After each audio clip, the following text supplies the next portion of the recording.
Barangkali fokusnya apa gitu kan ya. Iya.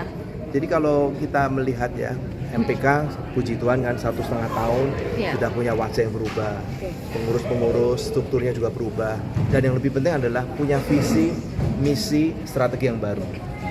Nah, perubahan totalnya ada dari sana. Jadi visi kita adalah menjadi lembaga untuk mempercepat proses transformasi. Nah, kenapa kok kita itu menggunakan kata transformasi? Karena memang tantangan sekolah Kristen itu tidak mudah. Kita pada kondisi tidak baik-baik saja. Jadi ada beberapa sekolah Kristen, terutama di Indonesia bagian timur. Tadi saya sudah ceritakan ada ribuan unit sekolah Kristen yang memang stagnan atau justru declining. Kan? Baru saja saya terima dari Jawa Tengah misalnya. Ada ini beberapa yang mengatakan Pak Handi, ini sekarang gelombang P3K misalnya. Nah, inilah keinginan kita, transformasi sekolah Kristen supaya apa? Supaya mereka berkualitas. Berkualitas itu apa? Siswanya unggul bukan berarti mengalahkan yang lain. Tapi artinya dia punya talenta, diasah talenta 22, 55, 10 seperti Tuhan katakan, melakukan pekerjaan dengan sungguh-sungguh, dan berkualitas, tapi juga adaptif. Kenapa? Zaman selalu berubah dan kemudian orang harus stay relevan, tapi juga mampu memimpin, paling enggak memimpin keluarga, memimpin komunitas. Makanya kualitas itu apa? Unggul, adaptif, mampu memimpin. Tapi sekolah Kristen bukan hanya mengejar kualitasnya, transformasinya, tapi harus menghadirkan shalom, harus menghadirkan Christian worldview. Maka disebut apa? Harus berdampak positif, ya, menjadi terang dunia dan berkarakter Kristen. Itu visi kita. Makanya kita terjemahkan misi, kita punya ada 5 misi. Tentu ada kualitasnya, tapi juga ada teknologi digitalisasi pembelajarannya. Tapi yang penting misi itu ketiga, membantu sekolah-sekolah yang tertinggal, terpuruk. Kan?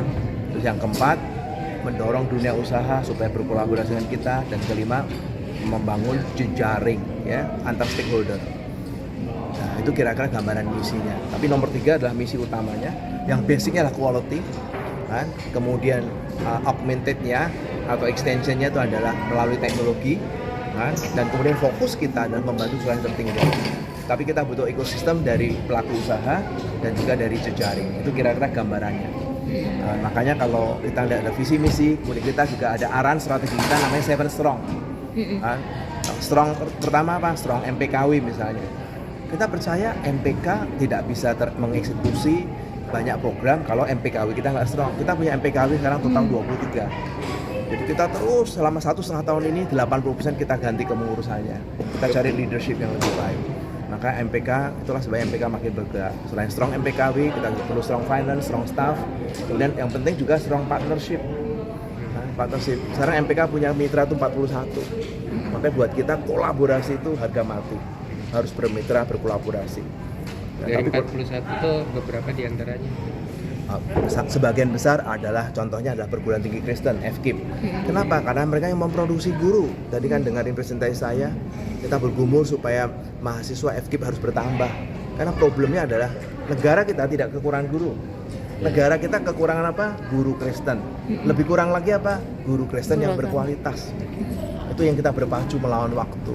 Terus kemudian mitra kita siapa lagi? Adalah STT. Karena mereka memproduksi apa? Guru agama. Kan? Karena mereka penting untuk menghadirkan Christian worldview di sekolah masing-masing. Kemudian mitra kita siapa? Salah satu sudah pasti adalah para church. Ya, para church. Dan kemudian keempat tentu adalah korporasi. Kadang-kadang mereka tuh memberikan teknologi lah, memberikan sesuatu yang kita bisa hadirkan. Jadi kita bersyukur MPK itu kita membuat member 420 hiasan, 7.000 unit sekolah. Itu membernya MPK kira-kira. Nah, tapi kita membutuhkan satu resource besar, kemitraan yang cukup banyak. Nah, hari ini sudah pasti merupakan hari bersyukur 2023. Anda bisa lihat begitu banyak program dari MPK. Kita punya 5 bidang, 15 komisi. Nah, dan setiap komisi itu mereka punya program, punya KPI-nya. Nah, satu persatu, dan ya puji Tuhan. Hari ini adalah ibadah syukur untuk mengucapkan syukur untuk 2023 MPK udah lalu. Memang salah satu puncak program kita adalah 17 Januari kemarin. Saya mungkin kalian tidak hadir ya. Saya lihat beberapa wartawan hadir dan sudah banyak. Ada Radio Berita Kasih, ada Victor, ada Online Kristen, ada Reformasi kemarin. Mereka menulis mengenai 17 Januari. Saya nggak kenal kalian. Saya cuma panggil si Victor, si Dedi, si siapa itu Radio Berita Kasih itu. Terus ya mungkin kira-kira ada 8-9 orang ya, termasuk Stefano ya. salah dari Bahana juga, kalau Bahama ya, majalah Bahana Robi yang salah. Nah, ini 17 Januari adalah Hari Sekolah Kristen Indonesia. Itu pertama kali dicanangkan. Sebenarnya kalau kalian tak kasih videonya bisa ngeliat tuh. Saya punya video 5 menit. Ya nanti pencanangan tadi saya kasih videonya. Alasan kenapa itu? Salah satunya adalah kita ingin melihat bahwa ada sejarah, ada orang namanya Cornelis Senen. 1621 datang Batavia. Ayahnya Paulus van Broek, orang kaya dari Banda. Terus dia datang ke sini, konon diasingkan Belanda. Tapi sekitar 1630-an dia mendirikan sekolah. Sekolahnya dia disebut dengan Master Cornelis Senen. Nah, tapi sekolahnya akhirnya tutup. Tapi dia punya area itu luar biasa luasnya, dari Jatinegara sampai Senen. Nah, sangat mungkin yang lebih benar adalah nama Pasar Senen diangkat karena Cornelis Senen. Jadi sekolah Kristen modern pertama itu didirikan sama Cornelis Senen. Itu sekolah modern pertama. Cornelis Senen itu darahnya Portugis, orang Indonesia, darah Portugis dari Banda. Nah, tetapi dia cinta Indonesia, dia bisa Melayu, dan orang nyebut dengan dia nama Master. Nah, Pasar Jatinegara itu bisa orang tua nyebut dengan Pasar Master. Kalian kalau naik mikrolet kan orangnya bilang Master, Pasar Master. Nah, anak muda taunya Jatinegara. Itu sebenarnya kenapa? Nah, kemarin 17 Januari kita napak tilas. Sekarang tempat itu dulu jadi Kodim. Sekarang menjadi Taman Benyamin Sueb. Di depan Pasar Jatinegara. Itulah tempat kediamannya Cornelis Senen. Nah, Pantesan memang banyak hantunya itu. Pantesan banyak hantu. Oh, banyak hantu ya.